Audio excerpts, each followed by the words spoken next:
I'm here in Joplin, Missouri, where an EF5 class tornado has just destroyed a significant portion of the city. As some of the citizens attempt to re-pick up parts of their lives and what's left of their homes, they're looking for beacons of hope. Love it or hate it, everyone is asking the same question. What is this sound? Yes! Oh my God!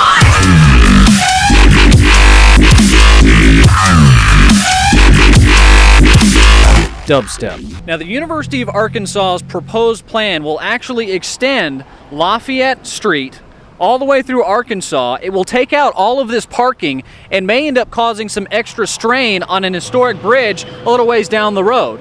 Now, the trucks of for the construction crew are going to come up through here, and they're going to take out a 20-foot swath of this brick wall right here, cut up through the dirt, taking out many of these trees, and then cutting up through the Old Main Arboretum to service two projects on the University of Arkansas's interior campus that cannot be reached by normal streets.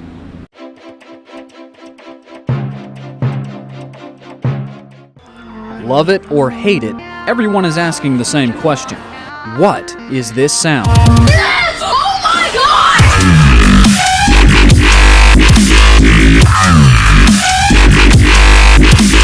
Dubstep. Like so many modern musical movements, it started in England and has quickly moved to the United States. All right, I'm Ricky Black. I go under the DJ name Dome Recca. Black brought the movement to the heart of the Midwest, Fayetteville, Arkansas. Black is known as the premier dubstep DJ in the area and has recently played a set in the Wakarusa Music Festival. But the question remains, what is dubstep? When dubstep came along, it kind of like combined everything. Like it took elements of hip hop, reggae, drum and bass, various like electronic genres, and like just rolled it all up in one. But the most common answer is simply, dubstep is wrong.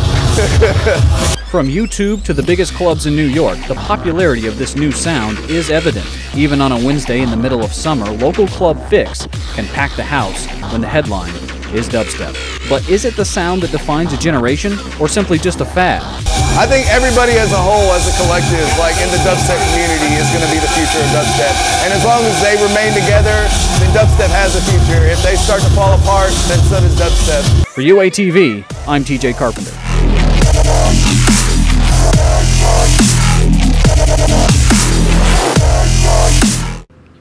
I'm here in front of the Old Main Arboretum, which is the proposed site for a new construction road, which is going to service Ozark Hall and Vol Walker Hall as they are being renovated and extended over the next 2 years. When the city of Fayetteville met to discuss the university's proposal, the overwhelming public sentiment was one of disbelief and defense.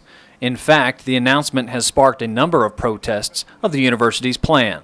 Still, many people view the necessity of a construction access road as the price of progress. Now, the University of Arkansas's proposed plan will actually extend Lafayette Street all the way through Arkansas. It will take out all of this parking and may end up causing some extra strain on an historic bridge a little ways down the road. Now, the trucks of for the construction crew are going to come up through here, and they're going to take out a 20-foot swath of this brick wall right here, cut up through the dirt, taking out many of these trees, and then cutting up through the Old Main Arboretum to service two projects on the University of Arkansas's interior campus that cannot be reached by normal streets. I told David Gerhardt, if you do this, it will be the thing that they talk about when you retire. That was the big mess up that you did. Now, several activists who live here in the city of Fayetteville, including Paula Marioni and Fran Alexander, feel like that this proposal would end up damaging in a much greater way the overall iconic status of not only the Arboretum, but of Old Main itself, and would end up damaging the reputation of the University of Arkansas nationwide. For UATV, I'm TJ Carpenter. I'm here in Joplin, Missouri, where an EF5 class tornado has just destroyed a significant portion of the city. As some of the citizens attempt to re-pick up parts of their lives and what's left of their homes, they're looking for beacons of hope. Now, behind me, you can see several American flags. They're flying all over the city. It seems as though this icon in particular is one that people are rallying around. They all have different reasons why, but one thing is for certain, the American flag is a symbol for people here in Joplin, Missouri after a horrible disaster. The damage done spans over 6 miles through the center of the city. 4 days after the tornado hit, people are still searching for their loved ones and essential possessions. Now, sticking out of the rubble dominating the landscape are American flags. The tornado has left thousands homeless, and hundreds more are either dead or missing. Everything started turning black, and the house started just trembling and shaking. All behind him got ripped off right away, and then the wall on the side of the house got ripped off. My fiance was in the front yard with my 4-year-old. He couldn't get her out of the car, and he finally broke the seatbelt, and then he just put her between his legs and curled over like that. And she told me, she's like, I thought Daddy blew away. All I could see was his pants. 125 are officially dead, and the persons missing is now listed at 232. No symbolic gesture can relieve that type of devastation, but it can remind us of the resilience of the human spirit. We had time, because I had so much help at the house and stuff, that I had time to go down to St. John's, and that's where we're all meeting, and that would they're teaming up, and then they'd send us out from there. From flags hanging from church tents and volunteer camps lining the now clear thoroughfares cutting through the destruction, and flags at half-mast at a decimated high school, to the flags clinging to naked tree branches stripped of bark by the petulant storm, many people cannot convey why they think so many are choosing to express their reaction to the storm this way. I'm not sure if it's the flag so much. I think it's just the people and God, but right now it seems like just the community even is just coming together on its own, What they do know is how it makes them feel when they see it.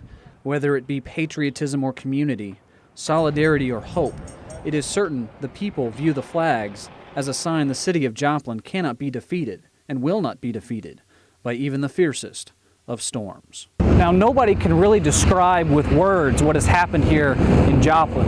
In fact, many people don't want to talk about it. They cannot find the words to describe the inconceivable damage, destruction, or human courage that they've seen here.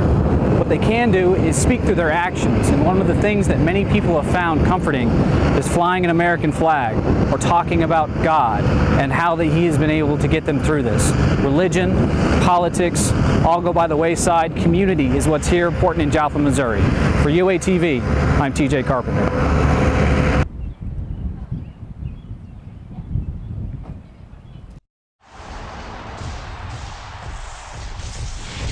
EA Sports. It's in the game.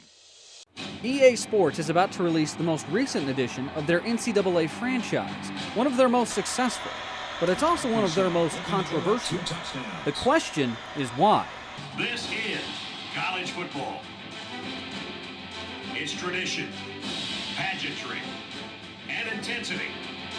Somehow the athletes themselves got left out of what college football is.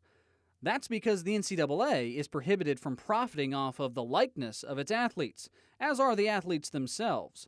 Players such as A.J. Green and Terrell Pryor have been harshly punished for trying. But the NCAA has made nearly $1 billion off of this video game. College football is here.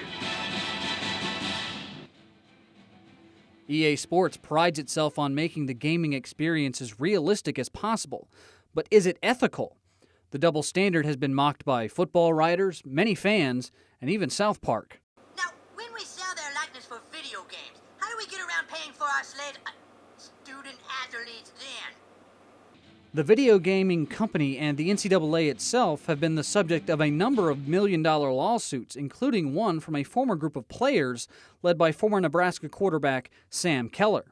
How, though, does the NCAA and EA Sports get around this? By simply removing the names of all the players in the game and replacing them with numbers. Now, if you're a big college football fan like me, then you probably go out and buy EA Sports NCAA franchise every single year. One of the biggest problems with going out and buying the franchise is that none of the players have any names. Luckily, EA Sports has streamlined the process for us. Go in, download the roster from the internet, and there you have it. In seconds, a game nearly as realistic as Saturdays at Razorback Stadium. Whether or not players should be compensated by the NCAA for profiting on their likeness is not a dilemma soon to be resolved. And until it is, expect athletic directors to parrot the same line. Look, there are good reasons why our student athletes cannot be paid, young man. For UATV, I'm TJ Carpenter.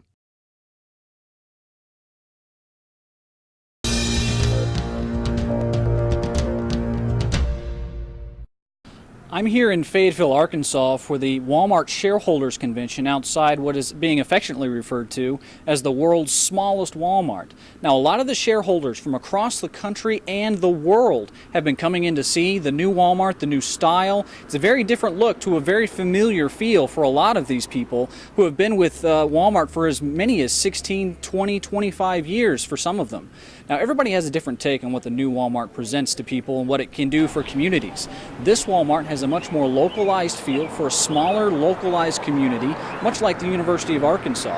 I'm here with Michelle Kleinig. She's been with Walmart for 16 years. She is from Illinois, and she's here at the Walmart Shareholders Convention. So, Michelle, tell me, what do you think of the new, what's been affectionately called the mini Walmart, or the smallest Walmart in the world? I think it's great. I think it's great for the kids on campus, gives them what they need to be here, and, they can just come here and pick it up quick instead of trying to get a taxi. What everybody's been saying is that this Walmart has everything that the other Walmarts do. Just about. Pretty close, pretty close. Actually, this one is probably, if you're wanting to get in and get out type thing, because you go in, you get what you need, and it's right there, where the bigger stores, you got to walk to get it, Right. We were just discussing this today. Our milk is in the back of the store where, if it was closer, people would, you know what I'm saying?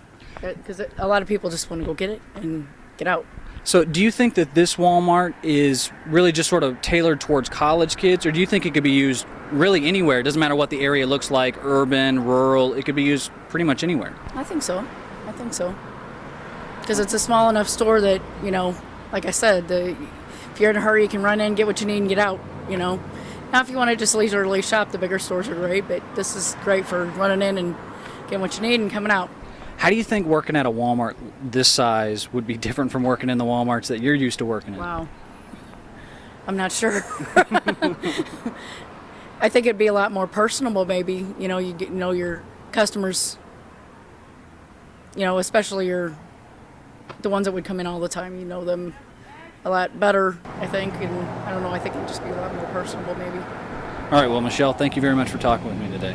Now, this Walmart has been particularly tailored to fit the needs of students in the surrounding community, in the surrounding area. Now, they've been very, very successful so far in catering to those students, and a lot of people feel like when it comes to what Walmart does best, this is where they can find their new niche and get into areas such as New York and Chicago and LA, and of course, fit, whether it's an urban community or a rural community or a college community like here in Fayetteville, Arkansas, they feel like they've found a new way to reach their customers.